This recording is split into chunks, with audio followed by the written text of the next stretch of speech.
Flint Marco, also known as Sandman, has had O cara mandou uma história aqui do personagem. Flint Marco, also known as Sandman, has had a complicated story. Sometimes people felt sorry for him because he wanted to make up for his mistakes, while at other times he acted like a hardened criminal. But it seems like we truly show who we are when we have to deal with the possibility of dying because... I remember like it was yesterday. I want to scream, don't do this. This ain't the life you want. This is where it all went wrong. But you can't change the past. You sure can relive it, though. You see, Sandman is currently grappling with some serious health problems. He is unable to maintain his human form without the aid of special pills. I'm fine.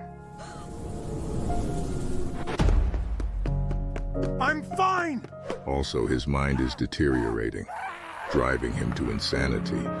Just like that, I've lost control. I'm watching it again, through eyes that I can't even operate. Why? Why? The Osborns are done! His syndicate is finished! I can't control my body. I can't scream to tell him I'm not who he thinks I am. This isn't even my memory. It feels like the end. Can we call someone? No, just let me... Someone call the ambulance! Upon receiving news from J. Jonah Jameson, Peter Parker discovers that Sandman has been sighted at the hospital.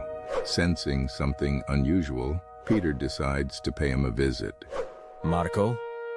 Of course, Spider-Man. Who else would it be?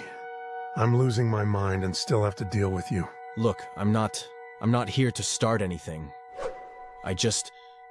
What's going on? Sandman then explains to Spider-Man about his health problems and tells him that there is not a single being in the world that can help him. Dr. Hank McCoy or Tony Stark. Maybe he can make you I don't know, like an Iron Man version of a sand pail. There's gotta be... Nah. Sandman also explains that he keeps seeing his life flash before his eyes. And also... I see a life I never lived.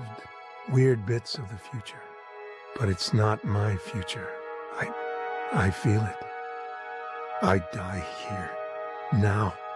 Something's showing me a thing I'll never get to. You should just go. Lived my life on my own. No reason I shouldn't die alone. Spider-Man understands that he can't do anything else, so that's when he decides to. Where's your favorite spot in the city? And that's when we see Sandman reliving his past again. But when he wakes up... Still with us? Yeah, sorry, thanks for this, Bug.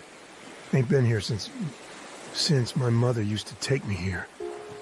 Man, I'd spend hours making sandcastles. I was pretty... what they call it now? OCD. O vídeo tá bonito e tudo mais, só que a música que toca aqui no fundo é a mesma música que toca no vídeo do alienígena do Filthy Frank. Desculpa por fazer vocês lembrarem disso. The beach. Making little worlds. You couldn't tear me away. Mom! You gotta see it! You gotta... My mom, though. Mom? She'd only bring me because the sandcastles were like a babysitter, while she sat under an umbrella, drinking the day away. When the sun started going down, and the water was creeping up on my castles, she'd be plastered. I'd have to gather everything, figure out how to get us home. Still some of my best memories. Ain't that a kicker? So what is it? Poetry? That I end up being sand?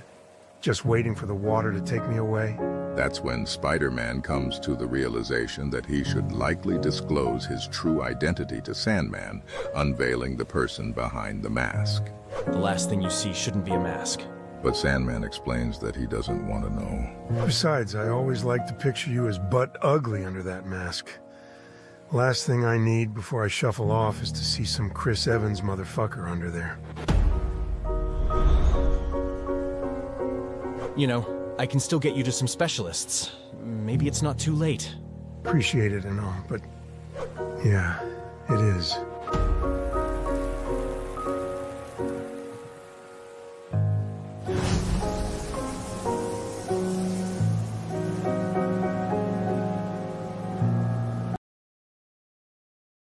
Do nada os caras mandam depressão na live. Tome um vídeo de 4 minutos, 5 minutos depressivo. É isso.